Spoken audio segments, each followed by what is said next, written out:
जून 2025 round 6 Norway chess tournament.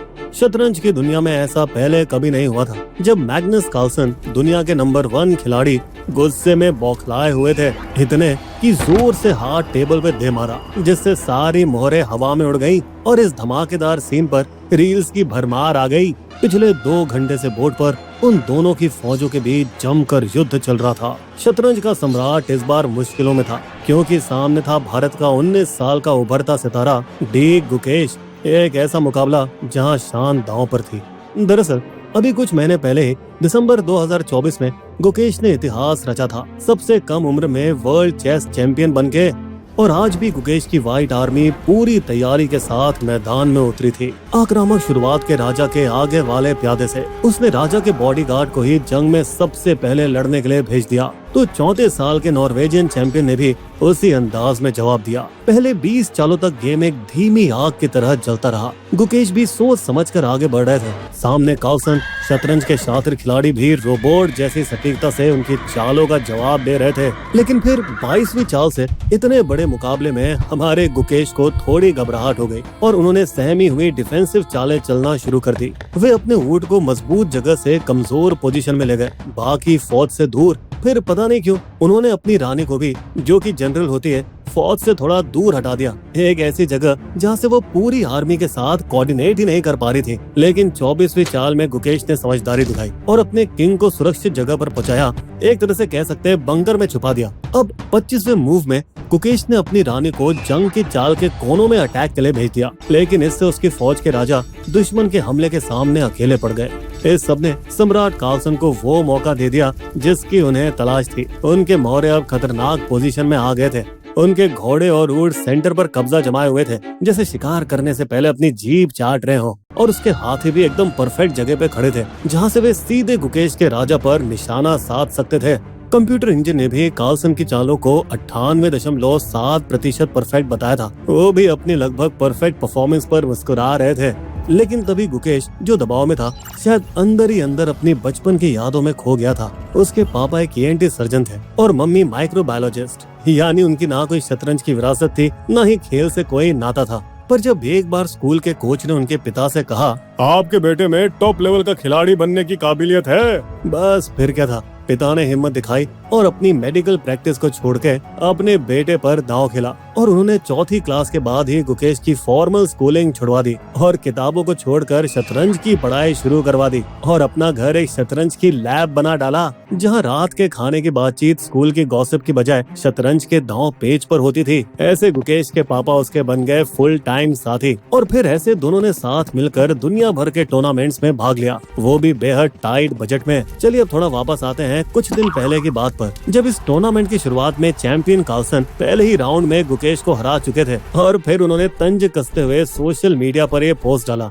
अगर राजा पर वार कर रहे हो तो चूकना मत, जिससे राउंड 6 के मैच में इस एक लाइन ने जबरदस्त मानसिक दबाव डाल दिया हमारे 19 साल के गुकेश पर। और उसका असर भी दिखा। गुकेश इतने बड़े स्टेज पर सहमा हुआ और डिफेंसिव खेलने में लग गया। लेकिन तभी जब लगा कि चारों ओर से वो घिर चुका है, गुकेश को याद आया वो दिन जब मम्मी पापा ने सब कुछ उसके ऊपर दांव पर लगा दिया था। और ये याद कर गुकेश ने बाजीगर वाली हिम्मत दिखाई और अब उन्होंने अपनी क्वीन को आगे बढ़ाया, सीधा कार्लसन के इलाके में, ये जानते हुए कि उन्हें ब्लैक रानी और ब्लैक हाथी का डबल खतरा है। और हुआ भी वही, ब्लैक क्वीन ने व्हाइट क्वीन को ढेर कर दिया। लेकिन उसके ठीक पीछे खड़ा था गुकेश का बदले की आग में जल रहा हाथी, जिसने तुरंत ब्लैक क्वीन को कुचल डाला। इस तरह शतरंज के इस खेल की रानियों की रणनीतिक अदला बदली पूरी हुई। लेकिन इससे कार्लसन को भी कोई फर्क नहीं पड़ा, क्योंकि अब वे अपने एंड गेम प्लान पर आ चुके थे और वे राजा, घोड़े और हाथियों के साथ चालें बिछाने लगे थे। 30वीं चाल में कार्लसन ने खुद अपने राजा को एक कदम आगे बढ़ा दिया, जैसे गुकेश की व्हाइट आर्मी से कह रहा हो, मुझे इतना कॉन्फिडेंस है कि अब मैं खुद मैदान में उतर रहा हूँ। इससे उसने गुकेश को फंसा दिया, जो अब बस देखता रह गया कैसे कार्लसन के खिलाड़ी उसके सर पर मंडरा रहे थे।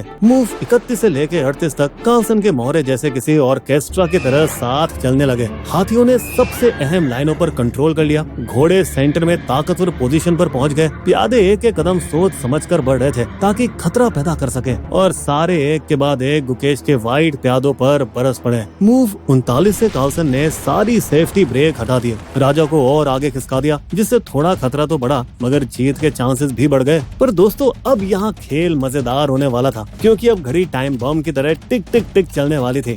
ये है नॉर्वे चेस का एक अनोखा नियम, जहाँ पूरे गेम के लिए मिलते हैं 120 मिनट और 40वीं चाल के बाद हर मूव के लिए 10 सेकंड। फिर 44वें मूव में भयानक टाइम प्रेशर के बीच कार्लसन ने अपना प्यादा आगे बढ़ाया। लेकिन क्या ये सही चाल थी? बिल्कुल नहीं, क्योंकि इससे उसका राजा अकेला पड़ गया और सुरक्षा कमजोर हो गई। तो क्या ये वही छोटी सी उम्मीद की किरण थी जिससे गुकेश इस मुकाबले में टिक सकता था? हालांकि बोर्ड पर अभी भी साफ दिख रहा था कि कार्लसन जीत के एकदम करीब है। उसे बस कुछ ही सही चालें खेलनी थी और जीत उसकी थी। मूव 46 से 51 तक दोनों खिलाड़ी अब समय के दबाव में सिर्फ अपने इंस्टिंक्ट पर खेल रहे थे। हमारा गुकेश पीछे था, लेकिन किसी योद्धा की तरह अपनी बची हुई फौज का बचाव कर रहा था। वक्त से रेस चल रही थी कि तभी मूव 52 पर कार्लसन ने अपना घोड़ा सीधा व्हाइट किंग के सामने खड़ा कर दिया। और लो, व्हाइट किंग को चेक। वाह, क्या कमाल की चाल थी। लेकिन उसके दाईं ओर खड़ा था व्हाइट हाथी, और धड़ाक, हाथी ने एक ही झटके में तलवार की वार से उस घोड़े का खात्मा कर दिया। चलिए एक और छोटे से फ्लैशबैक में। दोस्तों हमारे गुकेश में बचपन से ही टाइम प्रेशर में कमाल दिखाने की क्षमता थी, क्योंकि दोस्तों उसके ऊपर विदेशों में जितना खर्चा हुआ था उसके लिए उसका अब जीतना बहुत जरूरी था। वो तुरंत समझ गया था कि कार्लसन से एक बहुत बड़ी चूक हो गई है। फिर वो ट्रोजन घोड़े की तरह ब्लैक आर्मी की दीवारें तोड़ते हुए अंदर घुस गया, जिसके बाद शुरू होने वाली थी विनाश लीला। इससे कार्लसन का चेहरा पीला पड़ गया था जब उसे अपनी गलती का एहसास हुआ, और ठीक उसी पल कंप्यूटर ने मारी पलटी। जहां पहले +4 था यानी ब्लैक जीत रहा था, अब वहीं -3 दिख रहा था, मतलब व्हाइट जीत के करीब था। पास से पलट चुके थे जब गुकेश के हाथी ने कार्लसन के घोड़े को मार गिराया। इसके बाद कार्लसन के राजा ने उसे मारकर बदला तो लिया, लेकिन उस हाथी ने अपनी जान देकर अपनी फौज के लिए रास्ता खोल दिया था। गुकेश के लिए जगह साफ हो गई थी व्हाइट प्यादों का तूफान लाने के लिए, जबकि कार्लसन का बेचारा राजा बेबस भटक रहा था। अब आखिर में गेम गुकेश का था। वो इतना कॉन्फिडेंस में आ चुका था कि उसने अपनी रानी को बाएं हाथ में लिया उसे वापस जिंदा करने के लिए, क्योंकि अब उसे पूरा भरोसा था अपने प्यादे को आखिरी लाइन तक ले जाने के लिए। 62वीं चाल आखिरी झटका थी। गुकेश ने अपने राजा को आगे बढ़ाया ताकि वो अपने प्यादों की मदद कर सके। इधर कार्लसन अपने राजा और प्यादे से गुकेश की चालों का सामना करने के बजाय उस टाइम प्रेशर में सारी रणनीतियां खो बैठा था, और आखिरकार उसने हार मान ली। यहाँ हमारे गुकेश उस तलवारबाज की तरह थे जो पूरी लड़ाई में पिटता रहा, लेकिन फिर भी लगा रहा, और दुश्मन जैसे ही कमजोर पड़ा शार्क की तरह उसने झपट्टा मार लिया। और आखिरकार वो पल आ ही गया शतरंज के खेल में जो कभी ना देखा गया। गुस्से में आग बबूले हुए कार्लसन ने टेबल पर हाथ दे मारा और अपने मोहरे उड़ा दिए। जबकि बता दें कि गुकेश का राजा अभी भी बोर्ड पर मजबूती से खड़ा था, बेपरवाह। कार्लसन, जो 2010 से किसी भी मौजूदा वर्ल्ड चैंपियन में क्लासिकल शतरंज में नहीं हारे थे, इस मैच में अपनी कभी ना हारने वाली छवि खो बैठे। फिर भी उन्होंने खुद को संभाला और आगे बढ़कर गुकेश को बधाई दी, जिसके बाद ये जमीन से जुड़ा हुआ बंदा विनम्रता से बोला, अगर 100 बार इस तरह का मैच होता तो शायद 99 बार तक मैं हार जाता। आज बस किस्मत साथ दे गई।